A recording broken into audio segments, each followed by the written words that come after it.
Good evening, I'm Devin Walton and welcome to Weekly Homestead Road News, your trusted source for the most important housing and real estate updates across Minnesota. Let's dive in. We begin this week with a groundbreaking housing funding bill that has just passed in the Minnesota House. The bill allocates an unprecedented $242 million in one-time funding to the Minnesota Housing Finance Agency. These funds will support loans and grants designed to create more affordable housing and opportunities statewide. In addition to the one-time funds, the legislature also approved $77.7 million for debt service on housing infrastructure bonds, a move that enables longer-term development projects across both urban and rural communities. Supporters say this investment is a game changer for thousands of families, renters, and first-time homebuyers, especially as housing costs continue to outpace wages. Critics argue the funding might not go far enough without rezoning, reforms, and stronger oversight. But one thing is clear: this marks the largest single housing commitment in over a decade. Housing advocates and nonprofit developers are already preparing their applications, hoping to fast-track shovel-ready projects that have been stalled for months due to a lack of financing. Turning now to the market, it's official. According to the June 2025 housing report from Minnesota Realtors, home prices have hit record highs. Statewide, the median home price climbed to $370,000. But in the Twin Cities metro area, prices surged past a major milestone, breaking $400,000 for the first time. The new median is $401,000. That's a 2.8% increase over last year.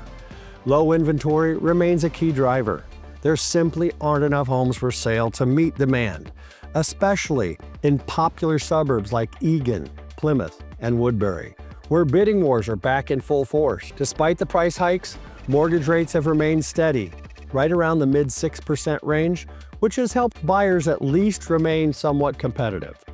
But affordability is still a major concern, particularly for younger families and first-time homebuyers who are increasingly priced out of the urban core. Agents report that homes priced under $350,000 are selling within days, sometimes within hours, showing the intense competition in that price band.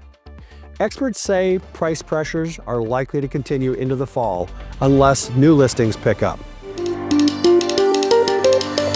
Builders, meanwhile, are responding to this affordability crunch that we just talked about with a strategic pivot: smaller homes. The latest data from the National Association of Home Builders shows that the average size of a new single-family home in Minnesota has declined for the third straight year. In 2022, the average new build was around 2,400 square feet. Today, it's closer to 2,150, a nearly 10% reduction. This shift is not just about cutting square footage. It's about optimizing layout and function. Open floor plans, multi-purpose rooms, and energy-efficient systems are becoming standard in many new developments. Home builders say smaller homes allow them to price closer to demand, targeting that critical $300,000 to $400,000 price range where buyers are still active. It's a trend that's gaining popularity not only in the metro, but also in mid-sized cities like Rochester, Duluth, and Mankato, where affordability is a key selling point. And some buyers still dream of big backyards and bonus rooms. The data shows that many are willing to trade space for location, amenities, and a lower monthly payment. On the regulatory side, a new debate is heating up, and it's all about energy efficiency versus housing costs. Minnesota's Department of Labor and Industry is reviewing proposed updates to the state's residential energy code. These updates could require new homes to include advanced installation, solar readiness, and more efficient HVAC systems.